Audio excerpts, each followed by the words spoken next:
অপেক্ষা, নিঃশব্দ ভালোবাসা ও নিয়তি।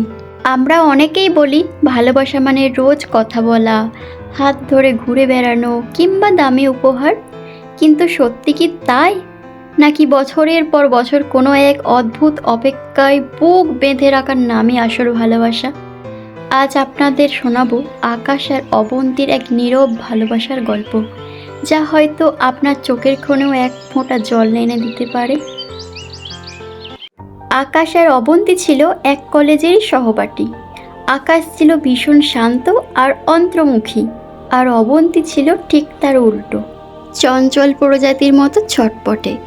আকাশ মনে মনে অবন্তীকে ভীষণ ভালোবাসতো, কিন্তু কোনো একদিন সেই কথা মুখে বলার সাহস পায়নি।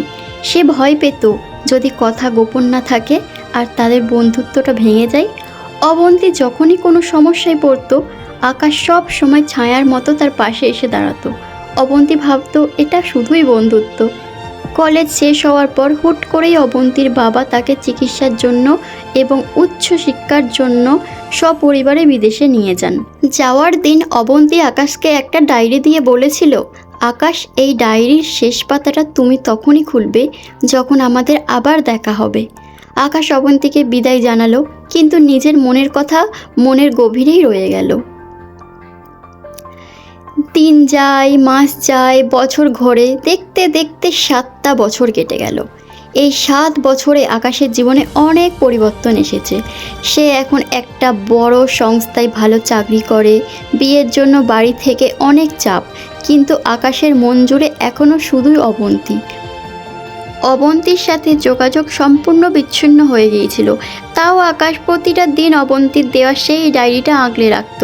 সে শেষ পাতাটা খোলেনি, কারণ সে বিশ্বাস করত তাদের একদিন না একদিন দেখা হবেই। অবশেষে সেই দিনটা এলো। অফিসের একটা কাজে আকাশকে শহরের একটা বড় ক্যাফেতে যেতে হয়েছিল। ক্যাফের এক কোনায় জানালার পাশে বসে কফি খাচ্ছিল এক তরুণী।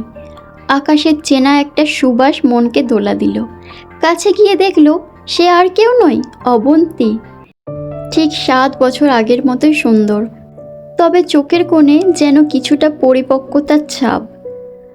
আকাশকে দেখে অবন্তী চমকে উঠল এবং মুখে সেই চেনা মিষ্টি হাসিটা ফুটে উঠল। আকাশ আর এক মুহূর্ত দেরি না করে নিজের ব্যাগ থেকে সেই পুরনো ডায়েরিটা বের করে অবন্তীর সামনে রাখল। ধীর পায়ে ডায়েরির শেষ পাতাটা উল্টালো আকাশ। সেখানে অবন্তীর হাতের লেখায় সুন্দর করে লেখা ছিল, আমি জানি তুমি কোনোদিন নিজের মুখে তোমার ভালোবাসার কথা বলবে না, তাই আমিই বলে গেলাম। আমিও তোমাকে ঠিক ততটাই ভালোবাসি আকাশ। যদি তোমার মনের ভালোবাসাও সত্যি হয়, তবে এই শেষ পাতাটা খোলার দিন আমাকে আর ফিরিয়ে দিও না। আকাশের চোখের জল তখন ডায়েরির পাতায় গিয়ে পড়ল। অবন্তী মুচকি হেসে বলল, অনেক অপেক্ষা করালে আকাশ। আকাশ তখন অবন্তীর হাতটা ধরে বলল, এই অপেক্ষার শেষটা যদি এত সুন্দর হয়, তবে আমি 1 জন্ম নয় 7 জন্ম অপেক্ষা করতে রাজি আছি। কিছু গল্প একটু দেরিতে পূর্ণতা পায়, কিন্তু তাদের গভীরতা হয় সীমাহীন। তো বন্ধুরা, আকাশ আর অবন্তীর এই ভালোবাসার গল্প তোমাদের কেমন লাগলো? ভালো লাগলে অবশ্যই লাইক, কমেন্ট, শেয়ার করে সাথে থেকো। আর যদি চাও এরকম গল্প তোমরা শুনতে, তাহলে কমেন্টে অবশ্যই জানিও। আমি চেষ্টা করব তোমাদের আরও সুন্দর সুন্দর গল্প উপহার দেওয়ার জন্য। চলো আজকের মতো টাটা, দেখা হচ্ছে আবার কোনো একটা নতুন সুন্দর গল্পর সাথে। ততক্ষণ তোমরা ভালো থেকো, সুস্থ থেকো। টাটা সকলকে।